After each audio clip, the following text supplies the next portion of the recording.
पुढची बातमी पाहूयात कोल्हापूर जिल्ह्यातली। कोल्हापूर जिल्ह्यातनं पावसाचा जोर हा ओसरू लागलेला आहे। आज दिवसभरात कोल्हापूर शहरामध्ये पावसानं हजेरी लावलेली नाहीये, त्यामुळे कोल्हापूरकरांची महापुरातनं तुर्तास सुटका झालेली आहे। पण अद्यापही अनेक भागात पाणी असल्यामुळे जनजीवन हे विस्कळीतच आहे। कोल्हापूर जिल्ह्यातले 98 बंधारे सध्या पाण्याखाली आहेत, तर पंचगंगा नदीची पाणी पातळी ही 54 फुटांवरती येऊन पोहोचलेली आहे। दरम्यान राधानगरी धरण हे रात्री 100% भरण्याची शक्यता वर्तवली जाते आहे आणि जर हे धरण भरलं तर त्याचे स्वयंचलित दरवाजे उघडले जातील आणि पुन्हा एकदा पंचगंगा नदीत पाण्याचा विसर्ग होऊ शकतो।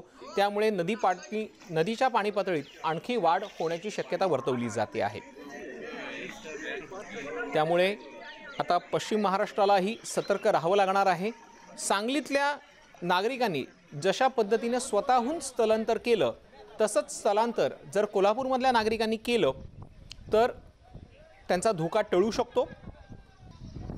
कोल्हापुरातल्या पंचगंगेची पाणी पातळी ही 54 फुटांवरती आहे आणि त्यातच जर धरण भरलं तर पाणी पातळीमध्ये आणखी वाढ होऊ शकतो।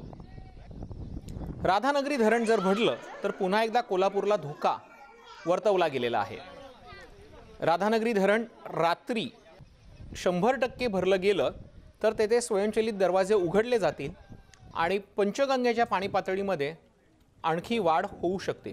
अधिक माहिती जाणून घेऊयात, प्रतिनिधी संदीप राजगोळकर जोडले गेलेले आहेत। संदीप, नेमकी कोल्हापुरातली स्थिती काय आहे? कारण की कोल्हापुराला काही अंशी दिलासा मिळाल्याचं दिसतंय, तर दुसरीकडे कोल्हापुरातल्या काही नागरिकांनी पावसामध्ये धरणावरती सुद्धा गर्दी केलेली होती, डीजेच्या तालावरती थिरकताना सुद्धा दिसलेले होते। नाही, एक तर कोल्हापूरचं वैशिष्ट्यच आहे की एखादी गोष्ट ती एन्जॉय केली जाते, तुषार हे सांगावं लागेल। आणि ज्यावेळेला रंकाळा तलाव हा ओव्हरफ्लो झाला, म्हणजे रंकाळा तलावाच्या आजूबाजूला जो कचरा आहे तिथून ज्यावेळेला पाणी आलं त्यावेळेला तिथे मोठी गर्दी झाली, जी दृश्यांमध्ये मधून आपण दाखवू शकतो प्रेक्षकांना। आणि अक्षरशः हलगीच्या तालावर तिथं ठेका धरला गेला। ती तरुणांची खरं तर गर्दी होती। पण सध्या कोल्हापूर जिल्ह्यातली आणि शहरातली जर परिस्थिती पाहिली महापुराची, तर आज दिवसभरामध्ये कोल्हापूर शहर आणि काही ग्रामीण भागातले जे तालुके आहेत, गाव आहेत, त्या भागात जराही पाऊस झालेला नाही।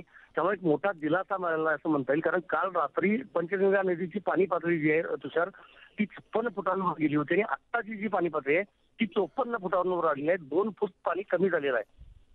पण शहरातला विनस कॉर्नर भाग असेल किंवा मुक्त सैनिक वसाहत असेल, न्यू शाहूपुरीचा भाग असेल, म्हणजे जो सकल भाग आहे त्या भागामध्ये जे पाणी शिरलेलं आहे ते मात्र 10-12 फूट 15 फुटांपर्यंत पाणी शिरलंय। ते कमी व्हायला मात्र अजून किमान 2 ते 3 दिवस लागू शकतात। तिथलं पाणी अजून उतरलेलं नाही। आणि सगळ्यात मोठा धोका हाच आहे की राधानगरी धरण जे आहे, जे भोगावती नदीवर येतं आणि भोगावती नदी पुढे येऊन तुषार ती पंचगंगेला मिळते।